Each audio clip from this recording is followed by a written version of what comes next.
Hello, everyone. I'm your host, Daniel James II, and you're listening to The Culture Connect, the podcast for the South Carolina Commission for Minority Affairs, where we're celebrating 30 years of building bridges to resources and closing gaps within South Carolina's ethnic minority communities. Inspired by the vision of our great Executive Director, Dr. Dolores DaCosta, we wanted to highlight the stories of ethnic minority voices across our great state of South Carolina. You're going to hear from HBCU presidents, civil rights icons, farmers, minority entrepreneurs, men and women, striving every day to make South Carolina a great place to live for all of its citizens. Be sure that you subscribe so that you don't miss the notifications for the next episode of The Culture Connect on all digital platforms. Let's tune into the episode. Hello, family. Welcome back to The Culture Connect. We have a really special guest today. I am pleased to have in our studio today Dr. Nikky Finney. She is a poet, she's a writer, and she's even, I would say, an African-American storyteller, historian, etc. And we're grateful to have her in the studio today. Welcome to The Culture Connect, Dr. Finney. Thank you so much for the invitation. I'm really happy to be here. Of course. It's a pleasure to have you. Now, you are a true South Carolina girl. You're from Horry County, or born in Horry County, raised in Sumter. I'm from the PD, so not too far from you, but right down the road, as they say. Absolutely. And a lot of your upbringing by what you call by the sea, it really had a huge bearing or impact on you. Talk about growing up, your memories from that.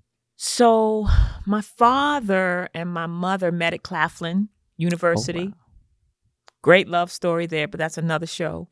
My father went on to law school at South Carolina State University.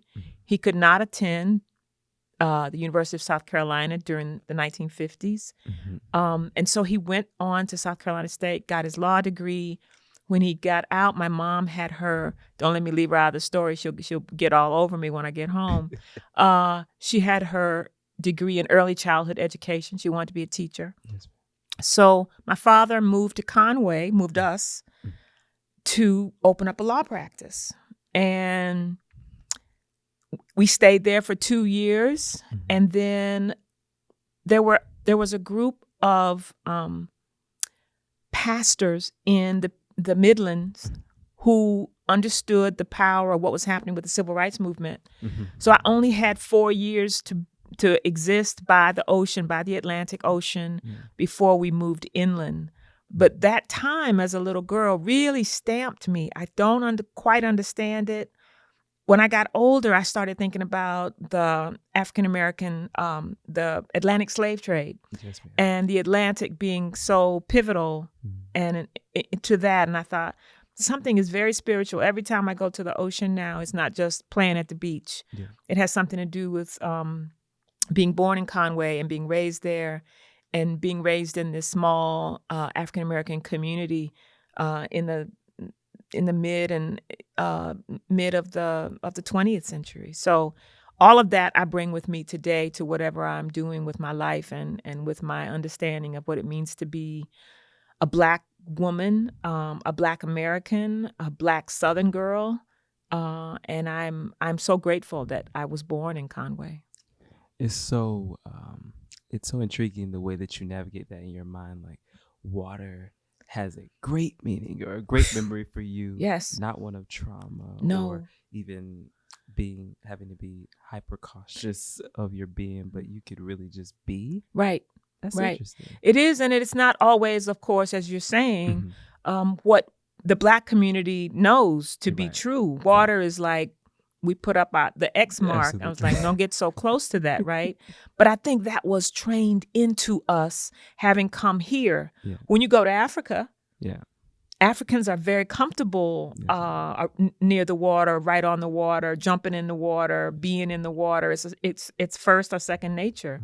So I think that that fear comes from the trauma of having been kidnapped Yeah. and brought to these shores. Yes, ma'am. Yes, ma'am. Now you have, hinted at your father. Your father is Mr. Ernest A. Finney Jr. Your mother, Mrs. Frances Finney. Father, great civil rights pioneer, well respected, first Chief Justice, African American Chief Justice in South Carolina. Mother's an educator. Talk about your parent and civil rights attorney as well, like before that. So talk about, being a little girl growing up in Sumter in South Carolina.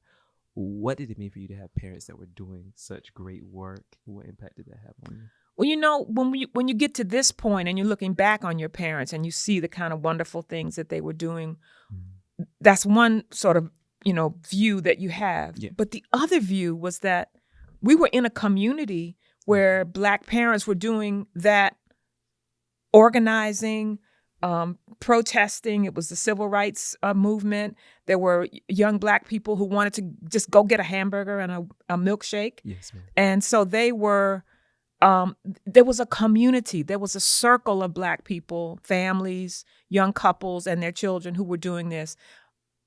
My father, you focus on me, on my father and my mother, because I'm sitting here with you right now, but there's so many, and I always like to say this, really unnamed strategic people who were making sure that the Black community and Black people and Black children understood the sort of powerful network that they had come from, the generations before them. Yes. That was taught to us at the dinner table, was taught to us at family gatherings. Somebody would drop a name about Uncle so-and-so who had integrated the army, back whenever he went. And so those kind of stories about pioneers were all around me. I have this amazing story that I just told last week. My mother, every Black magazine that came to our house, Jet, Ebony, Black World, she would put them on the coffee table. She would make sure we had to read them and we'd be tested on them the next week. And then we would, and then when I left home to go to college, I found these cutout articles on Alice Walker, the writer, Maya Angelou, the writer, Dr. King, Stokely Carmichael, all the Black news. She didn't throw them away. She cut the articles out, put them in a big file or something. And then when I left home, she sent them to me in letters. Wow. To remind me of who I was, what I had come from, Yes, the power, the understanding of the richness of that heritage.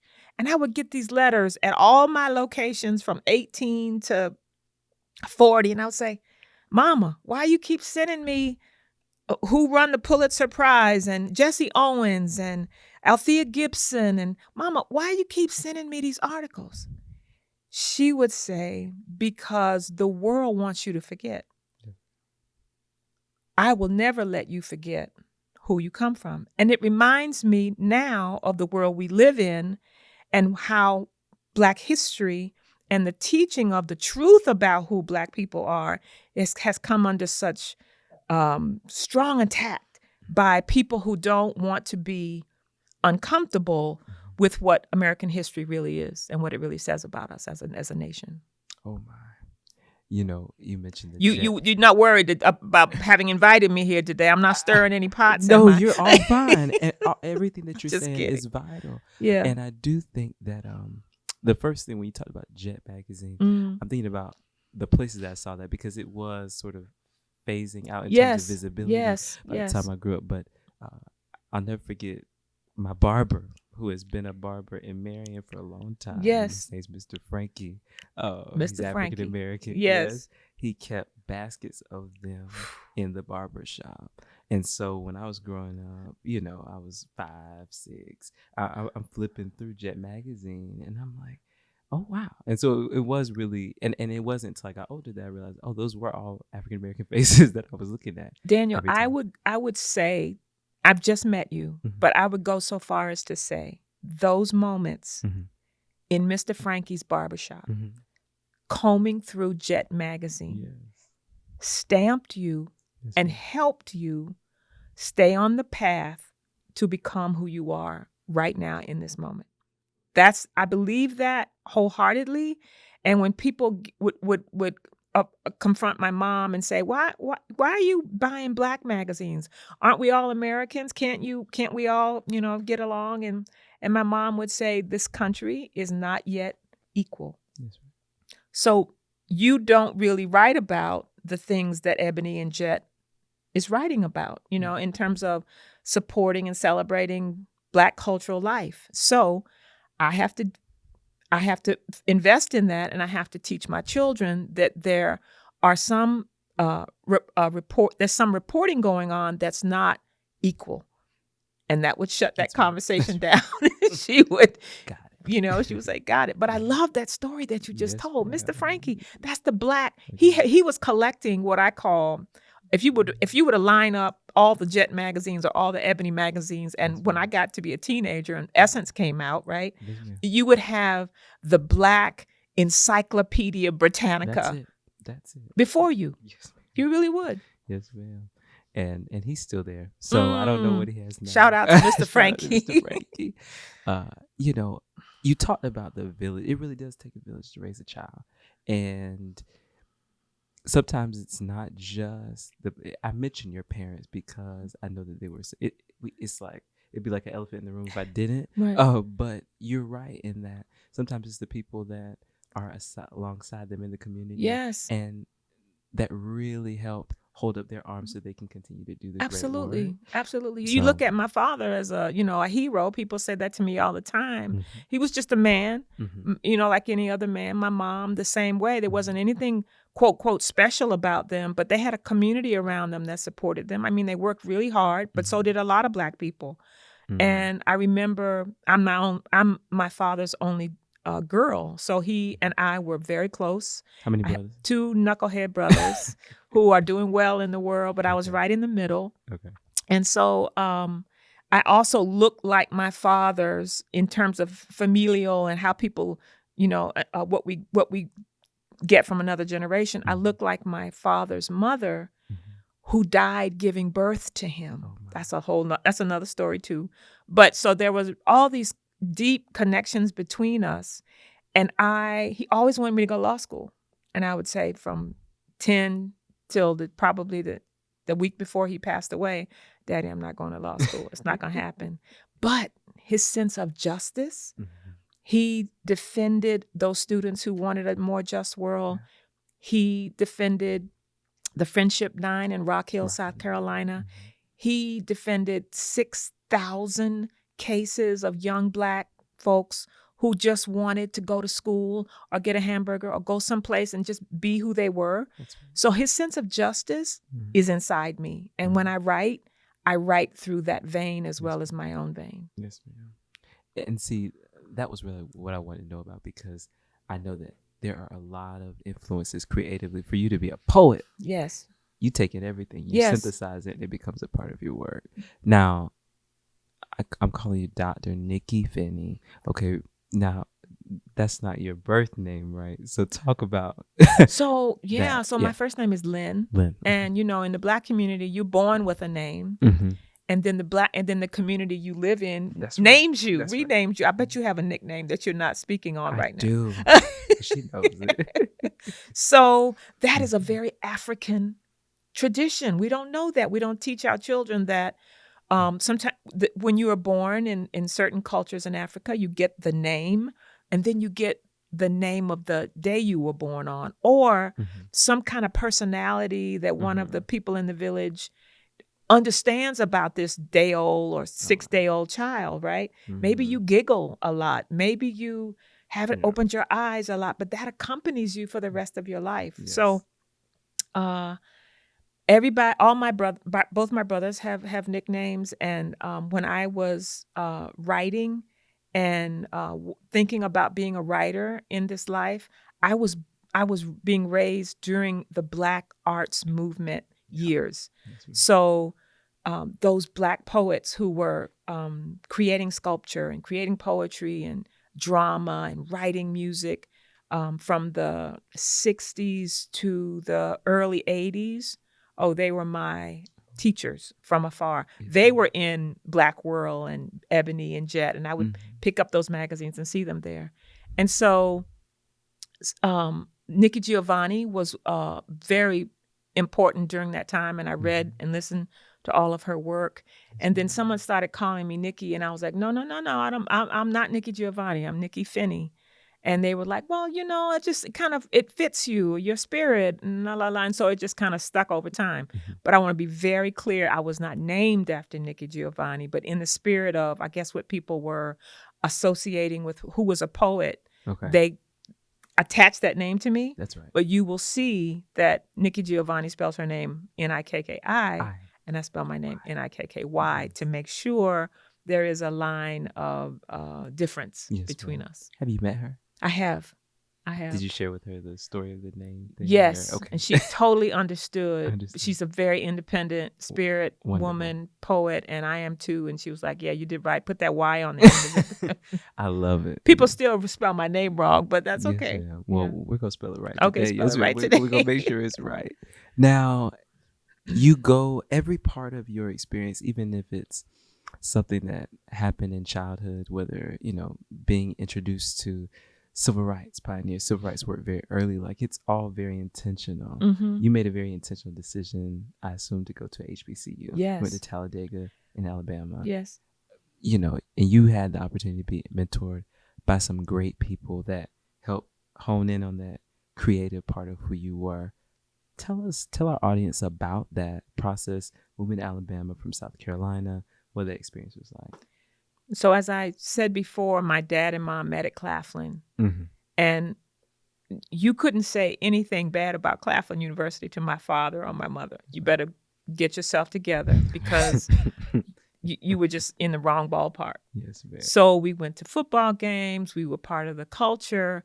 And so I grew up knowing and understanding and feeling how powerful it was to go to an HBCU. So even though we didn't choose to go to Claflin, my father finally forgave us for that, but he gave us the opportunity to choose from other schools. And I just chose all HBCUs. There was Fisk, there was Spelman, there was Talladega, there was Howard, and I can't remember the other one. And we would get in the car when it was time to go, and we would visit these schools. I went to Talladega with my father. I walked on campus with these 100-year-old trees that were there at the time. And then I walked into the library. And that was it for me. I saw the paintings of Hale Woodruff.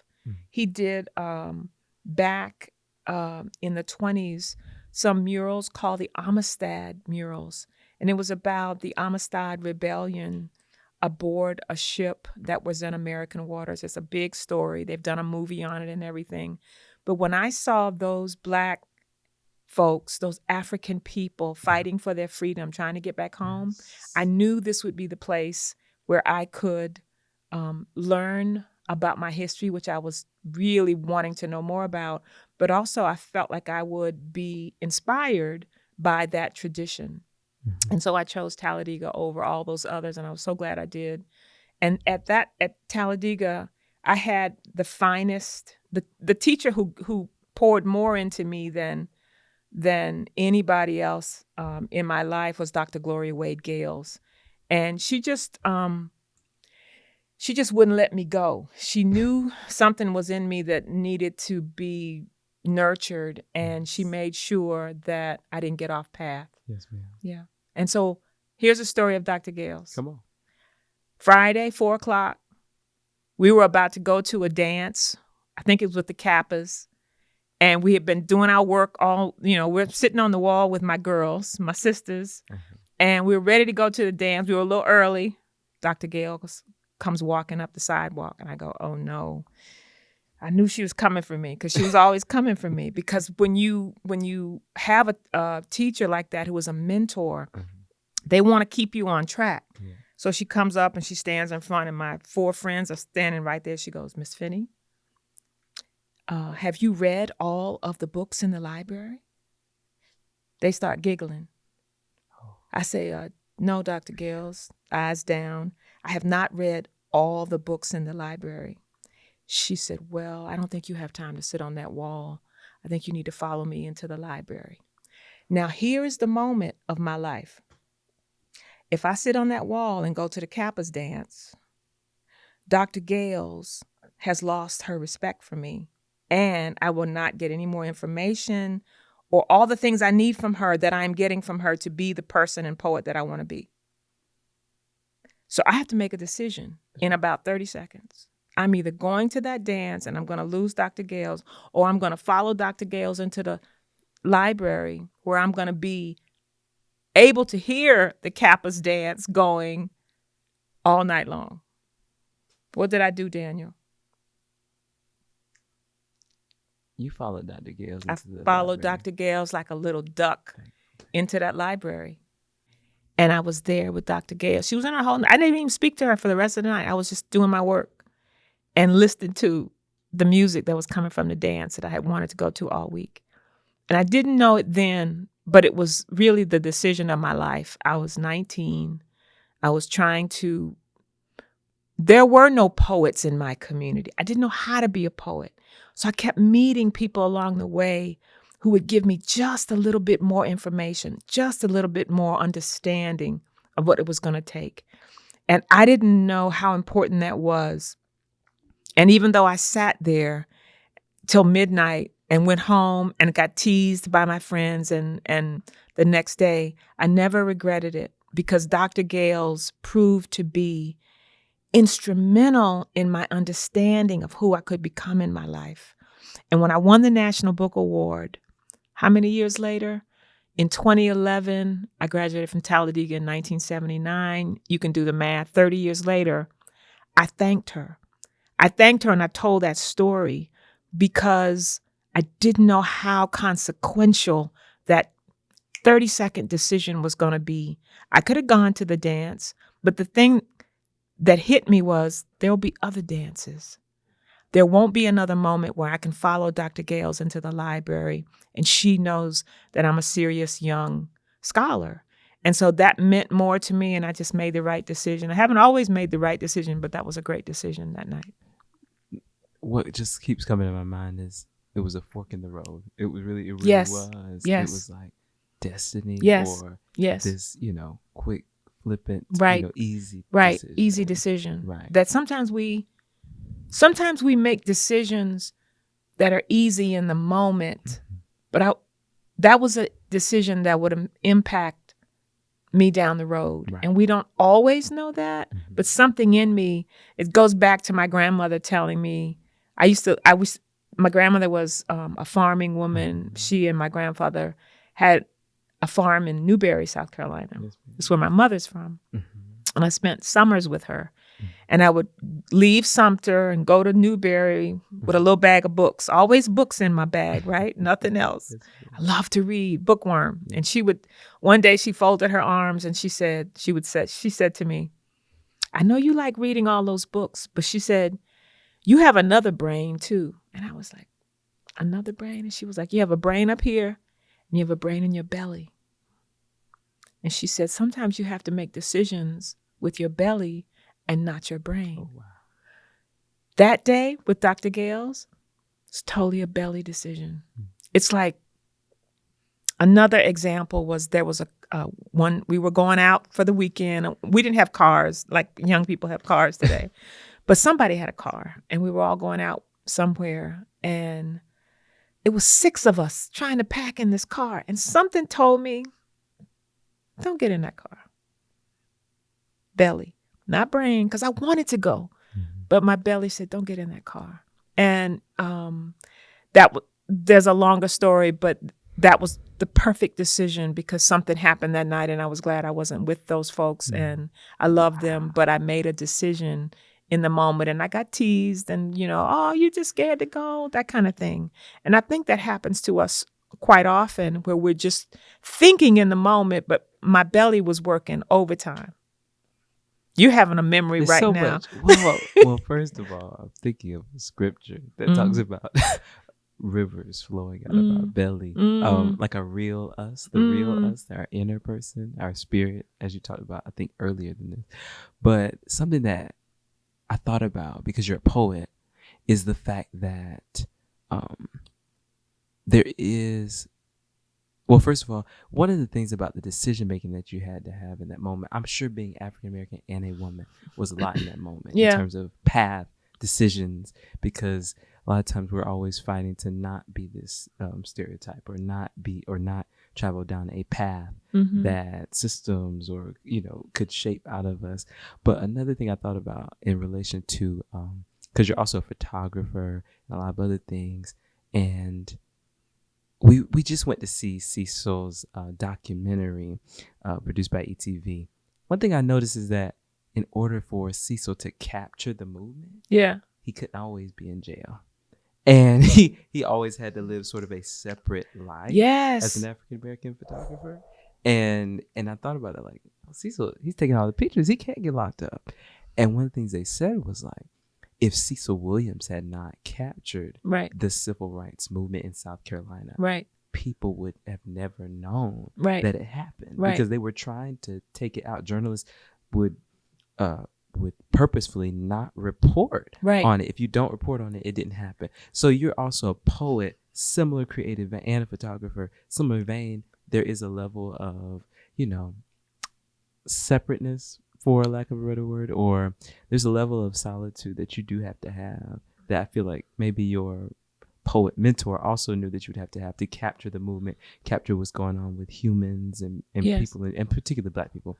Right. And I think that one of the things that we don't think of enough is that, Toni Morrison talks about this when she talked about she wasn't, people ask her, was she in the marches, to do all that kind of thing. And she said, I was at my desk.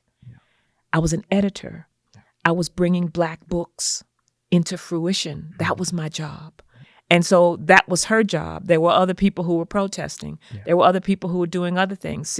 There were people taking pictures. And so we can't always say we can't all be at the same place at the same time. But are we working for a better world? Are we doing something to add to the pot that says this is not right?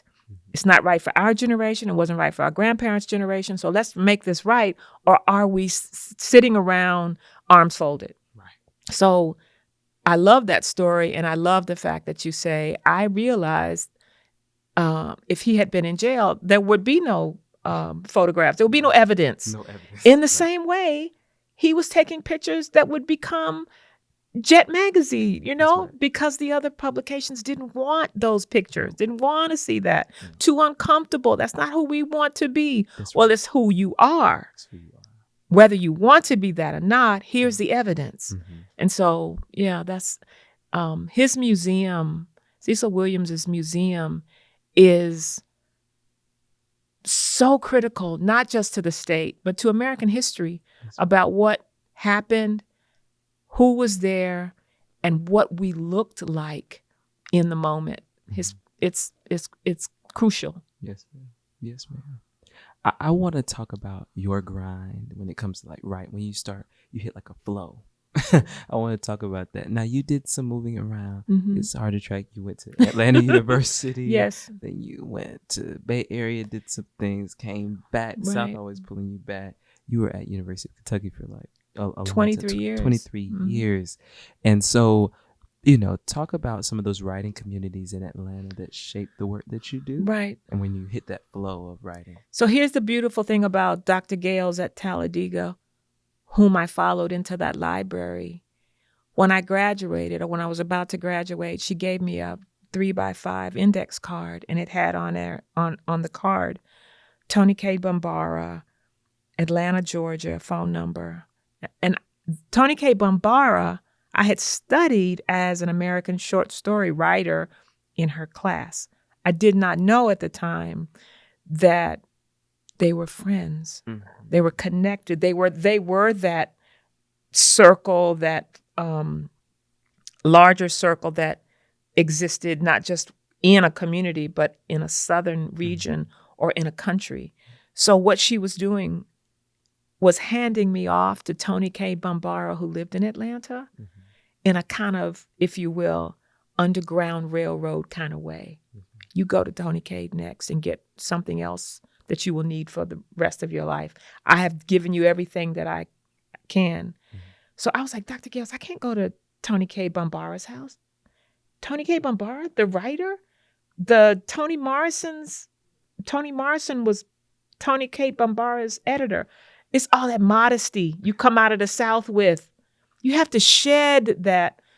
Sorry, Mom. Sorry, Dad. You have to shed that modesty if you're going to get to the next place. You can't always say, as I was saying, I can't go work with her. I can't go knock on her door. Do you think that's modesty? I do. Oh, really? I do. It's mixed up in there. It's not all modesty. But if I have met so many people who would have said, girl, I would have snatched that card and run all the way to Atlanta and knocked on her door. No, it was modesty for me, at least. For me, it was.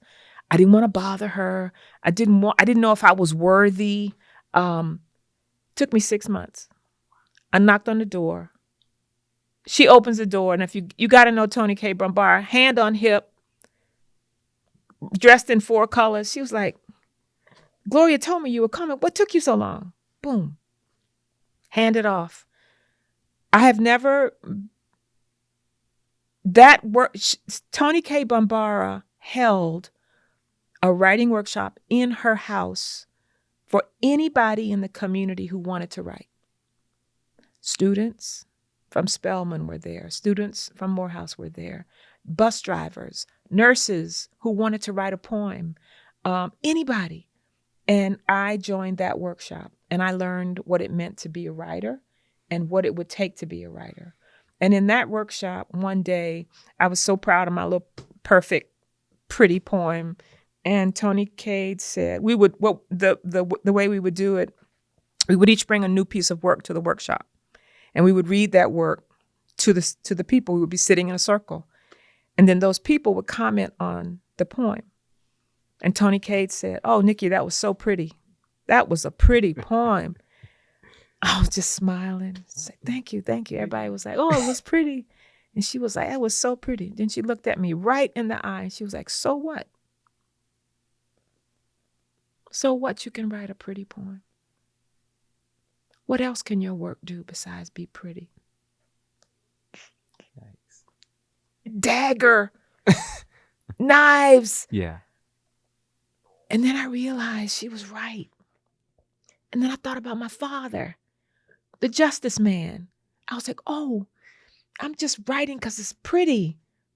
What is the point if you're not going to try and change somebody's life? What is the point if you don't have something to put in somebody's pocket when they read your work? I ran home. I changed that pretty poem that night. I started understanding what I wanted to do as a writer was not just offer something that would bring me applause or, oh, you're so good at that, or the ego. But I really wanted to build something for the community, for anybody listening who I was writing for, and make a difference in the way that my father made a difference, in the way my mother made a difference in people's lives. I believe that strongly in the power of words. And that's where your work started to serve people the best, right? Yes. Okay. Beautifully said. To serve. I wanted to serve some situation or some person right now, and this is, 30 years forward.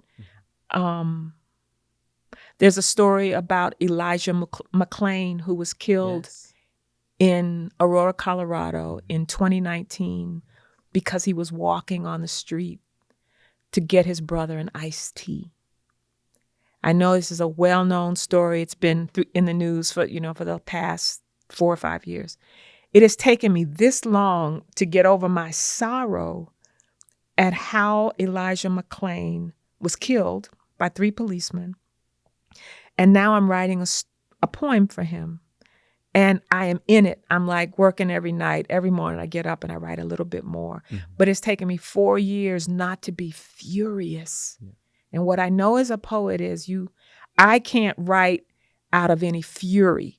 I have to write out of my understanding of something that I want to serve. I want this poem to serve the life of Elijah McClain.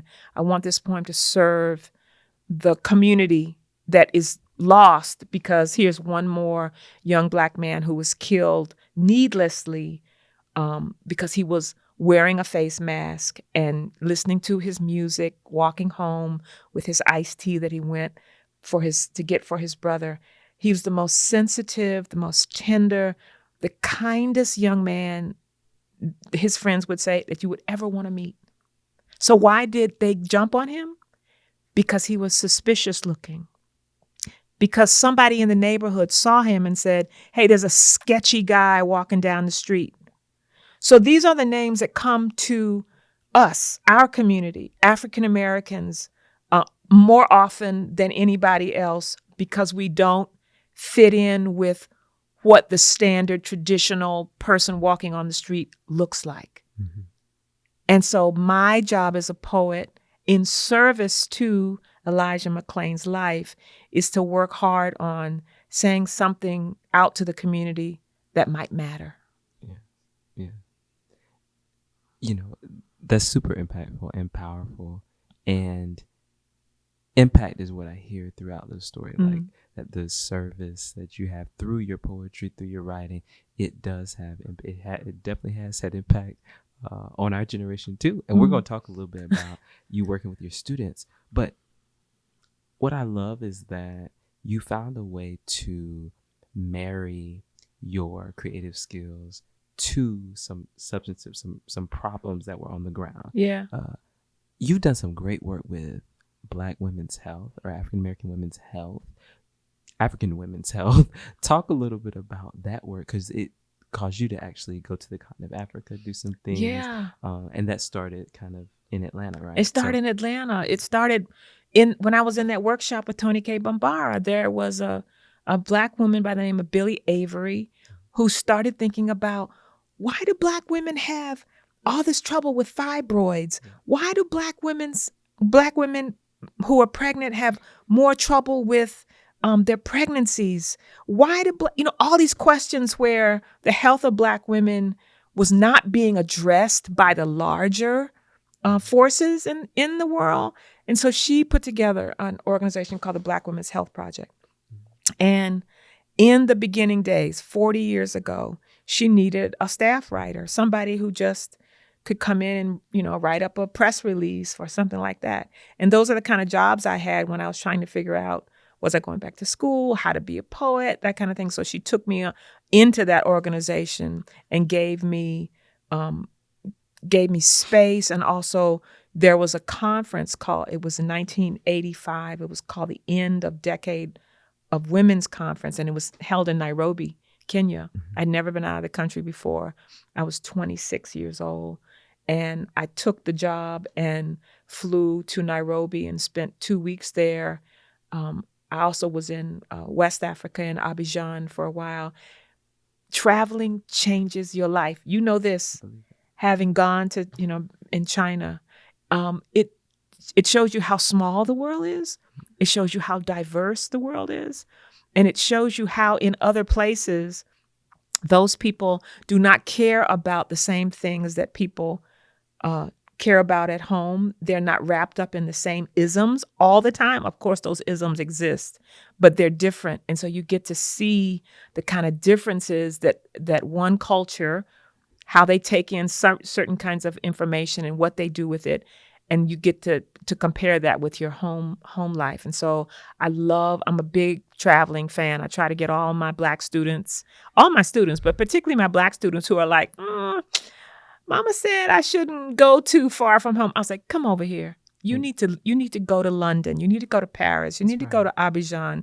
You need to travel and see the world. You can come back home, but if there's a program you can attach yourself to so that you can go and see another place, So I've been traveling a long time, and I always get inspired about humanity, actually, when I travel. Yes. And you know what? The world is a lot more connected. Yes. People will always ask me, why does it matter? Because they know I'm from South Carolina. Right. They might know the work I was doing here, and a lot of my reasons for even going to China, I'm somehow able to root it with problems I see in communities. And they're like, well, why does it really matter for you to understand this context? And you got at it. Right. There's one humanity. There's one humanity. Yeah. There's only one. Yep. And if we throw this away, we don't have a chance at anything. One chance. We're on the precipice of throwing it away because we're in this time where we're only liking liking who likes us. Mm-hmm. That's right. That's not going anywhere. You've got to reach across lines as stalwart in my thinking about what I like and don't like. Mm-hmm. I still love to have conversations with people who may not like what I like.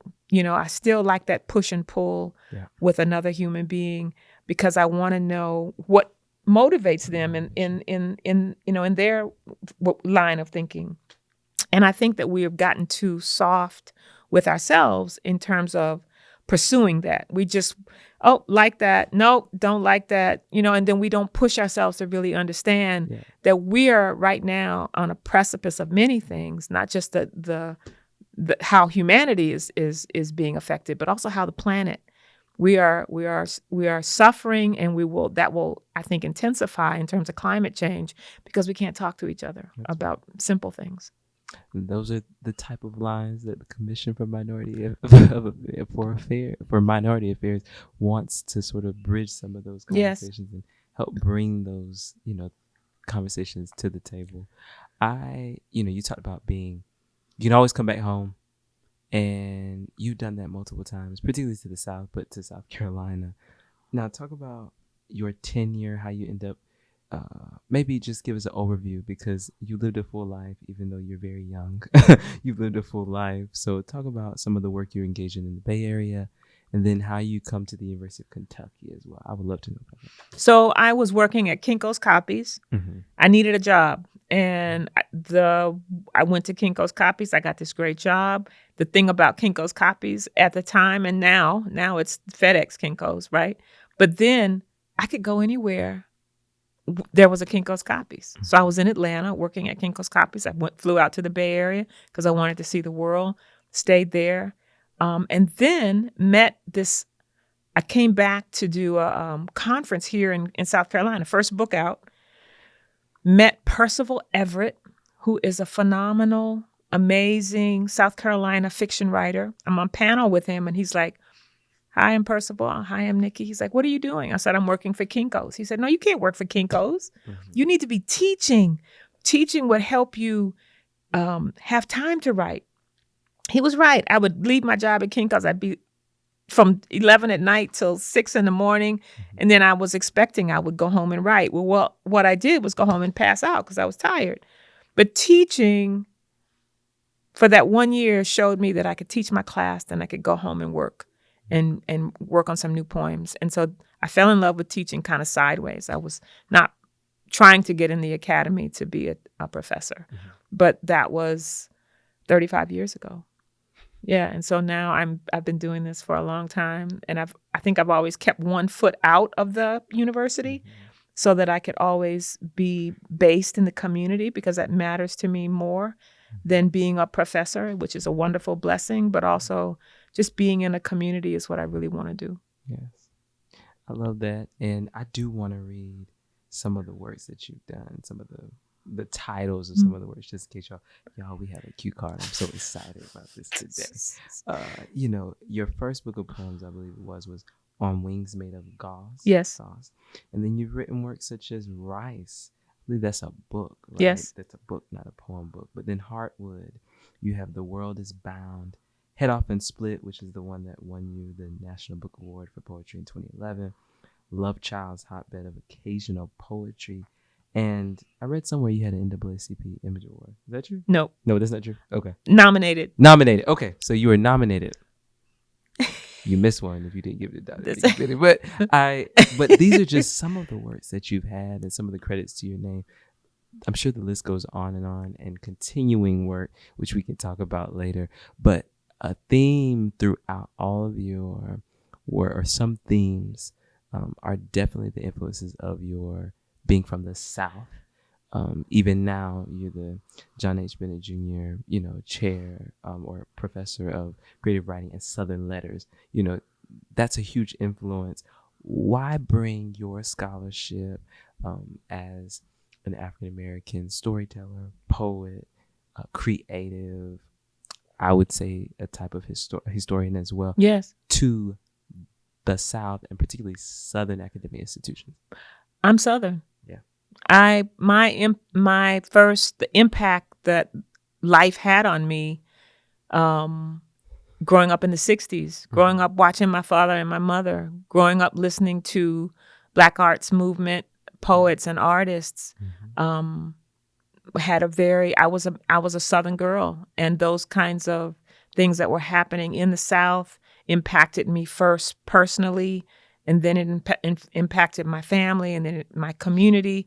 And so those things I wanted to speak on them. And so those were some of the first themes and feelings and truths that I wanted to express as somebody from here, not somebody talking about what it was like to be Southern, but me taking that through my body in a very personal and intimate way. Yes. And growing up, I can remember so many times people trying to slot what I was writing and how I was feeling and what I was focused on as a regional kind of Americanism. And I refused that because, yes, I was from the South, but don't think that because I'm from the South, I'm not speaking as a whole person, right? And we always get that. The South is always less than in so many places. So I'm very proud of being Southern.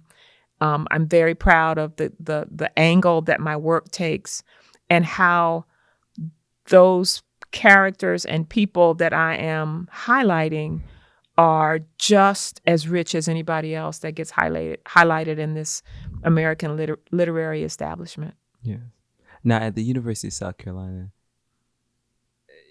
do you enjoy working with students, or what is your relationship to young people now and making them, understanding who they are and where they fit within, South Carolina history, and also just knowledge of themselves as well? I think that's the key. I think letting a part of my responsibility is to make sure they know that whoever they bring through the door is who I'm interested in. Yes. I am not interested in a young person from South Carolina writing about New York because for some reason, they believe New York is better than South Carolina, or that they will get, they'll get the light put on them because they're writing about New York. That's not how it works. Not at all. You have to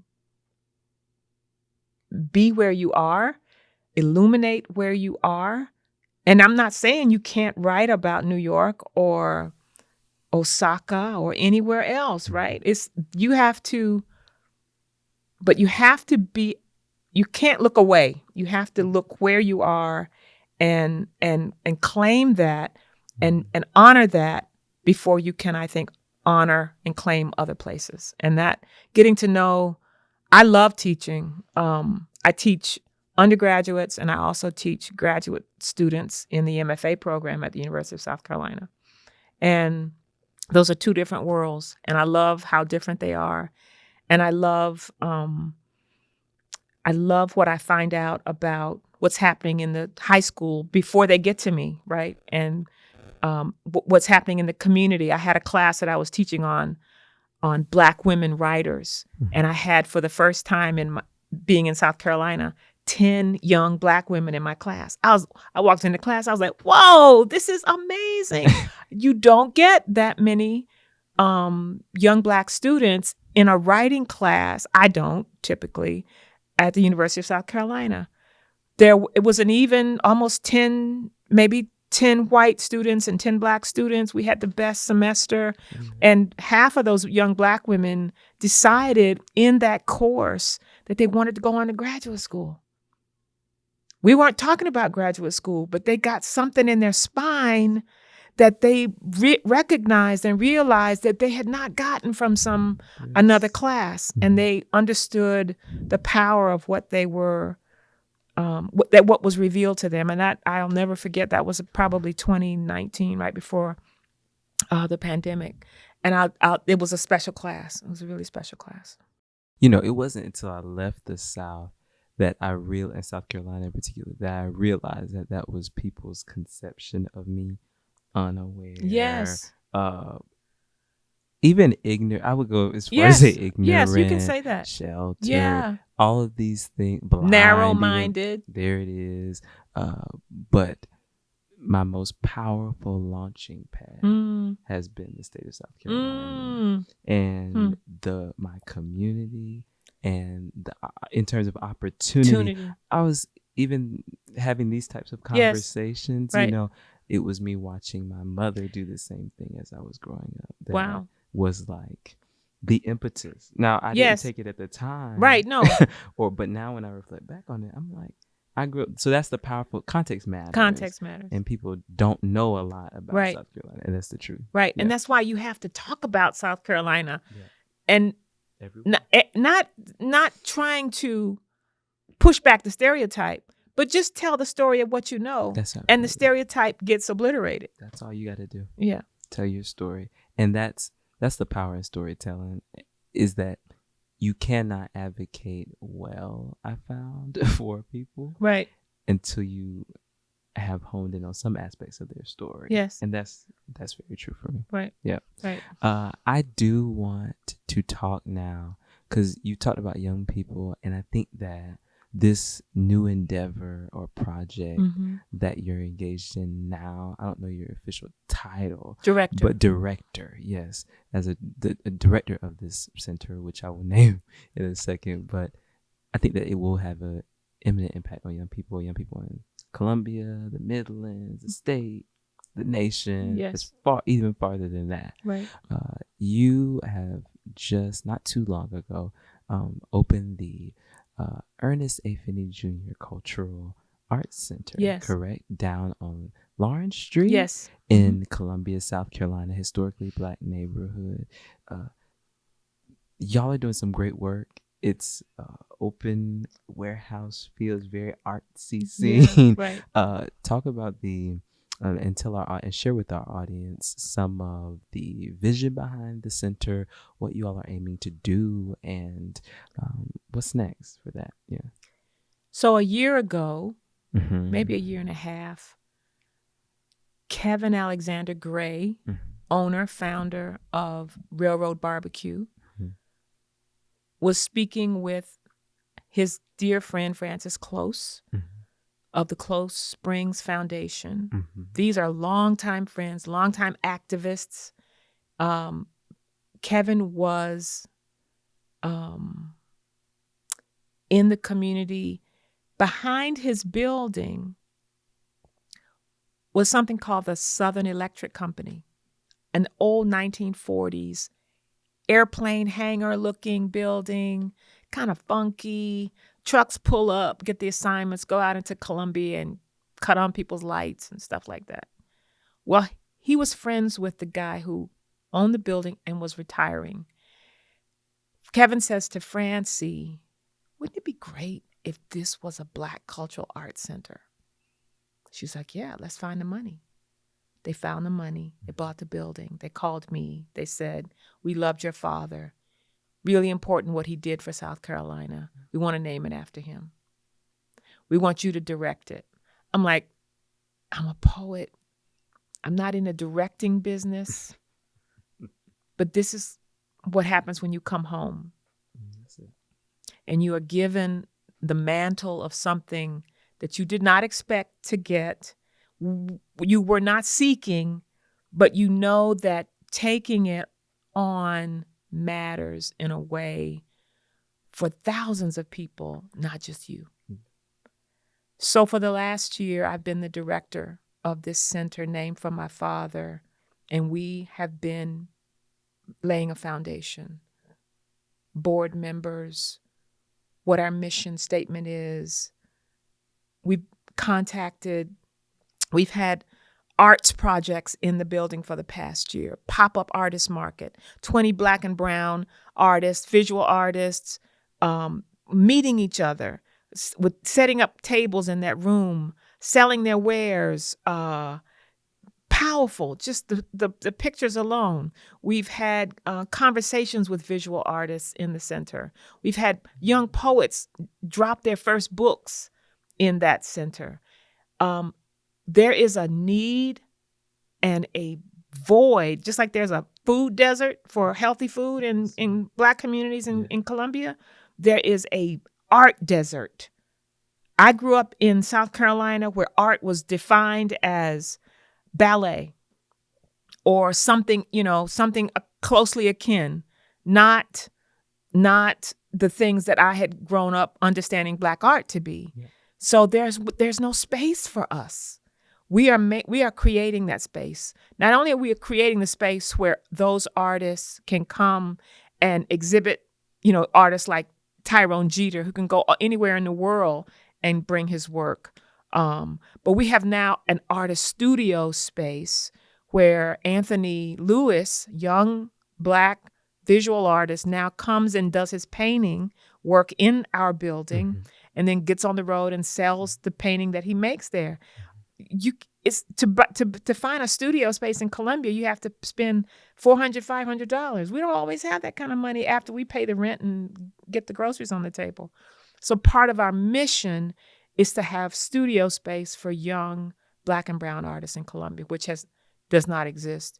We also want to be a space where people from every community, I call the hangar-like building the Longhouse, because I think that people from all different communities can come in that space and have really difficult conversations. Wow. Part of the reason the building was named for my father is because when my father was in the state legislature and my father was doing all of his political work, they called him the Black Fox. I said, Daddy, why they call you the Black Fox?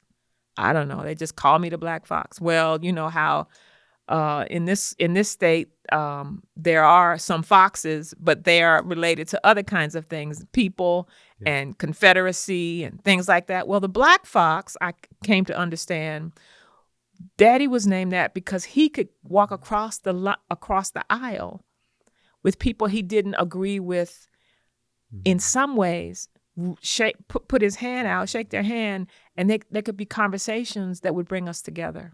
He did that throughout his life. Well, this is a space where you can do that. Though we are centered on the Black cultural art experience, visual arts, poetry, culinary, there's so many, musical. You can come in our space and have a conversation that maybe makes you feel uncomfortable or you don't have all the answers to. We want to nurture that. Mm-hmm. We have a space that's going to have a stage, audience chairs, exhibit space, incubator space. There might be a young Black artist. We have a 16-year-old right now who's an amazing painter. We have another 15-year-old who's doing work on 3D, printing. We'll have a space where we'll have that printer available, and that young artist can come in there and do that kind of work. We're going to have we have a dance floor. There's a woman who wants to have a dance troupe, dancers of all size in South Carolina. That's what we're generating in this space.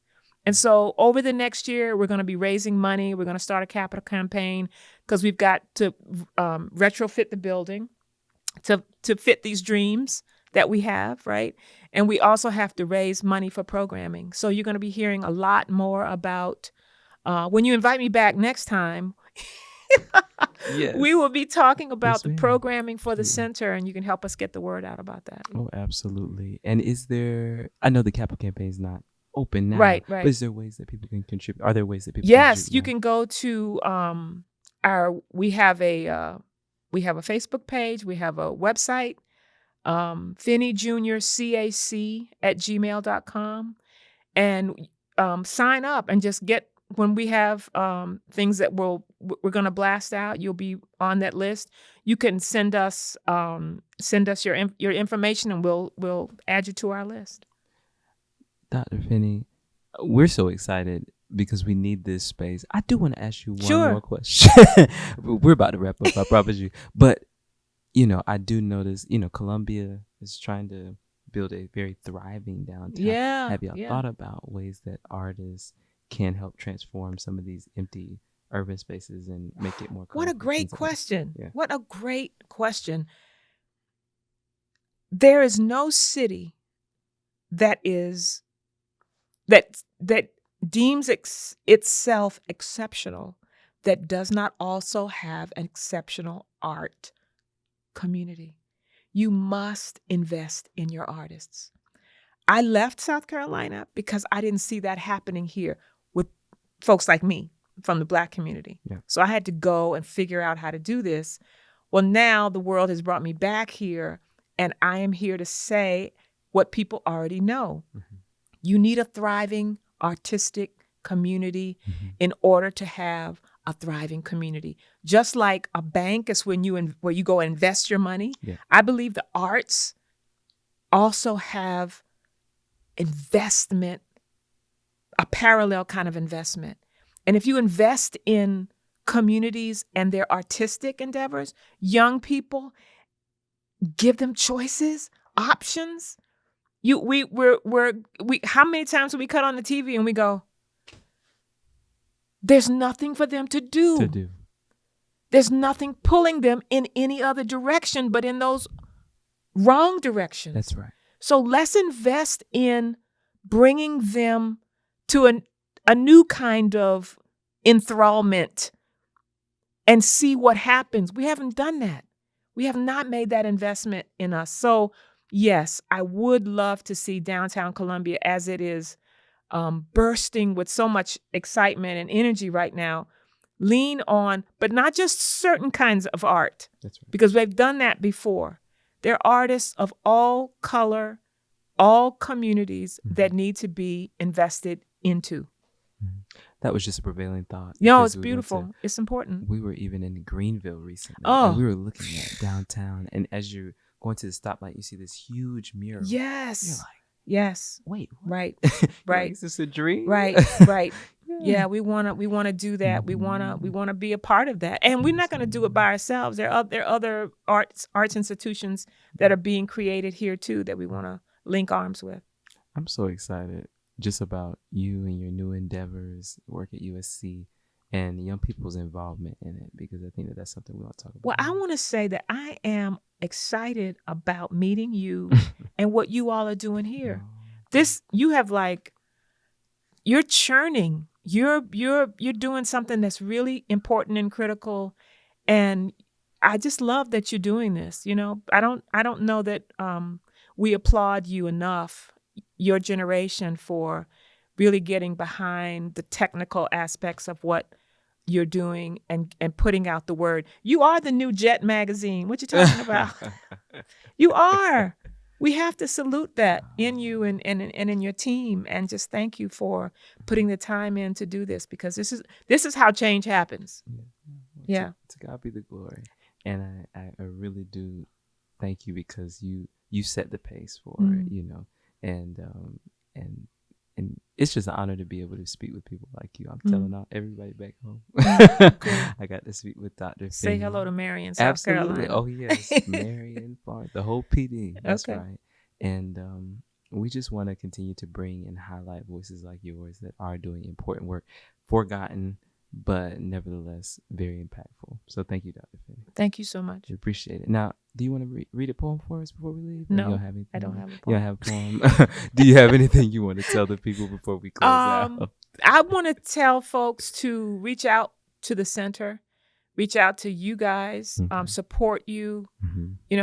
What we're doing is churning the pot, and I just want to thank you for the invitation. And look for us in the coming year. We're going to be doing a lot of things, and we need the support of the community. There's no doing this without the support of the community. That's right.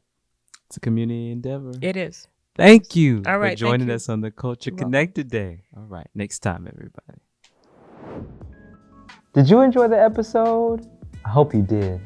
Be sure that you subscribe to our YouTube channel and connect with us on all digital platforms so you don't miss the next episode of the Culture Connect. We'll see you next time, everybody.